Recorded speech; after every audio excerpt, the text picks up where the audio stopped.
Hello, this is Photography Gamer. Welcome back to the channel. Today I'm reviewing State of Decay Year 1 Survival Edition for Microsoft Windows via Steam. The game is also available for the Xbox One.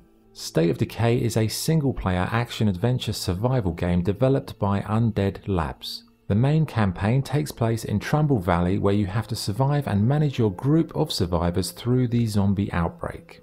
The Year 1 Survival Edition features remastered visuals, a variety of new features, and also includes the Breakdown and Lifeline DLCs. So, what is the game like to play? Well, the campaign starts with you and a friend being attacked by zombies in the wilderness. Shortly after, you'll find a few more survivors, and then it's up to you to find a place to call home. You can switch between certain group members, however some you'll have to earn their trust in order to do so. The game adopts a permadeath system, so if one of your group dies, they are gone for good. Each character gains experience by completing actions like melee or ranged combat, and they will level up over time. The main things you'll be doing in the game are scavenging and looting buildings for resources to take back to base. You can carry small items, but if you find a large cache, you'll have to carry a heavy backpack home, but thankfully you can store several in a trunk of a car for a big supply run. As you progress, you'll be clearing out hordes or luring them away from your base. You can build various things in your base like sleeping quarters, gardens for crops or workshops. From time to time, infestations will appear, and if you don't snuff them out, they'll become a growing issue for your community. You can call in for scavenge support via your radio, and once a building is safe, you can create small outposts where you'll be able to resupply when required. So it's a survival game, but one where you have to manage the whole community and make sure you don't get greedy. You know, you'll probably find a character you like, so you'll go on several supply runs in a row. Then as they get fatigued, the danger will increase. Like I was using this guy that I'd level up. I was out in the middle of nowhere, I crashed my car because I got sloppy, then after about 10 minutes of running away from zombies, my character burnt out and I just ended up dying. And I lost the skills that character had for good. If I'd have taken a friend with me or had a rest, it might have been different, but it's a game where you will learn from these mistakes.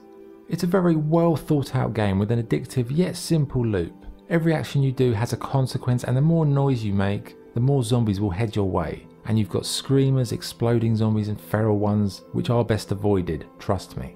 This edition features both Breakdown and Lifeline DLCs. Breakdown is an infinite sandbox mode with new weapons, characters, and the ability to keep on playing as long as you want. Lifeline is set in a new city called Danforth, and you play as a group of US military soldiers trying to survive the ever-growing population of zombies. Both are worth playing, but I'd say Breakdown just feels like the main campaign, minus the story, whereas the Lifeline DLC was a little bit more enjoyable as it had more focus. Graphically, the game has had a makeover since its initial release. The environments look more lush and detailed, but it's nothing to write home about. The character models look good, but the player movement is a bit janky and wooden at times.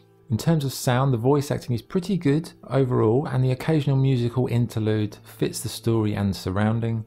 The sound effects, however, could have been a little bit more robust, and it's not really like the best sound effects I've ever heard, but it isn't like they're not terrible. Okay, what's good and what's bad? What's good? The permadeath system adds real tension to every supply run. The zombie presence is always evolving, and you have to keep your wits about you at all times.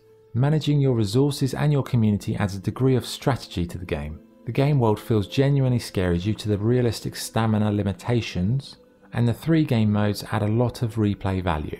What's bad? The game has no multiplayer option, the character animations are a bit wooden, and the game does suffer from some environmental glitches at times.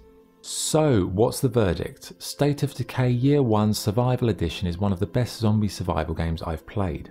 The game world feels believable, as does the way you have to manage your survivor community and scavenge for resources. But it's the permadeath system that really elevates the whole experience to another level, because every death has a genuine impact on your community. When someone dies, you lose their skill set, their leveled up abilities, and it puts more pressure on the other group members. In time, you'll get really attached to certain characters, and when they die, and they will, it's a truly shocking and sad moment to see them gone for good.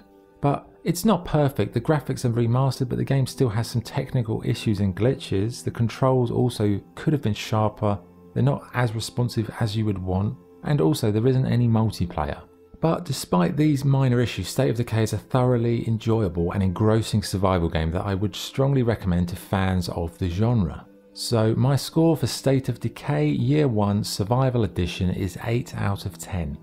Okay, that was the review. Thank you for watching. If you enjoyed the video, please like and subscribe. This is Photography Gamer signing off. Thank you.